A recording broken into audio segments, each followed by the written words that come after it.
FM கேளுங்க 107.8ங்க.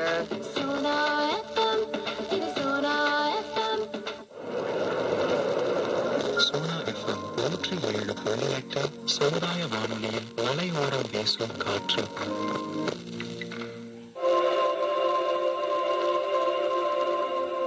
அருமையான பாடலை தொடர்ந்து கேட்டுட்டு இருக்கீங்க. சோனா எஃப்எம் 107.8 நம்ம மக்களின் குரல் சமுதாய வானொலி மலையோரம் வீசும் காற்று நிகழ்ச்சியிலிருந்து பேசிட்டு இருக்கேன். நான் உங்க தருண்.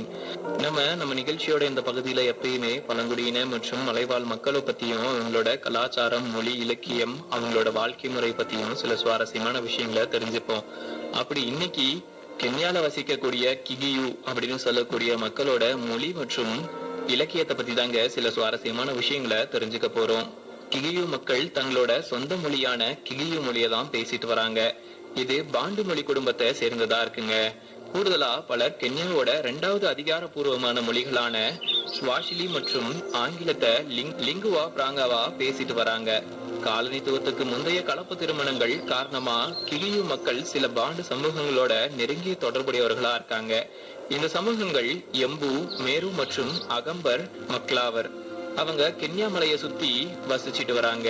கியாம்பு, அதாவது பொதுவா கபேட் அப்படின்னு சொல்லி குறிப்பிடக்கூடிய இவங்க மற்றும் நியேரி மாவட்டத்தை சேர்ந்த கிகியு குடும்ப உறுப்பினர்கள் காலனித்துவத்துக்கு முந்தைய கலப்பு திருமணங்கள் காரணமாகவும் மாசாய் மக்களோட நெருங்கிய தொடர்புடையவங்க. திகா மற்றும் பீர் இடையே இருக்கக்கூடிய கிகியு மக்கள் கிகியோ மாதிரி மொழிய பேசும் கம்பா மக்களோட நெருங்கிய தொடர்புடையவங்க. இதன் விளைவா அசல் கிகியு பாரம்பரியத்தோட பெரும்பகுதிய தக்க வச்சு கொண்ட கிகியு மக்கள் கென்யாவோட கின்யாகா மற்றும் முராங்கா பகுதிகளை சுத்தி வசிக்கிறாங்க. முராங்கா மாவட்டம் கிகியு மக்களோட தொட்டிலா பலரால சொல்லப்படுதுங்க. இவங்களோட இலக்கியம் அப்படின்னு எடுத்துக்கிட்டா 1888 வரைக்கும் கிகியு இலக்கியம் நாட்டுப்புற கதைகள்ல மட்டுமே வெளிப்படுத்தப்பட்டிருக்கு. பிரபலமான கதைகள்ல the maiden she was sacrificed by Hirkins, the lost sister, the foam young போர் வீரர்கள், the girl she cut the hair of the lineages மற்றும் பல கதைகள் அடங்குதுங்க. 1888வது வருஷம் ஐரோப்பிய மிஷினரிகள் கிகியு நாட்டுக்கு வந்தப்போ அவங்க கிகியு மொழிய கத்துக்கிட்டாங்க. அது மட்டும் இல்லாம மாற்றி அமைக்கப்பட்ட ரோமானிய எழுத்துக்களை பயன்படுத்தி அதை எழுத தொடங்கியிருக்காங்க. மிஷனரிகள் மற்றும் ஐரோப்பிய கல்விக்கு கிகியு மக்கள் கடுமையா பதிலளிச்சிருக்காங்க.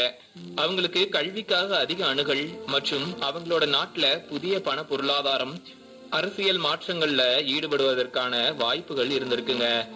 முராங்வா ககோங், மட்டிகரி மாதிரி 30க்கும் மேற்பட்ட மொழிகள்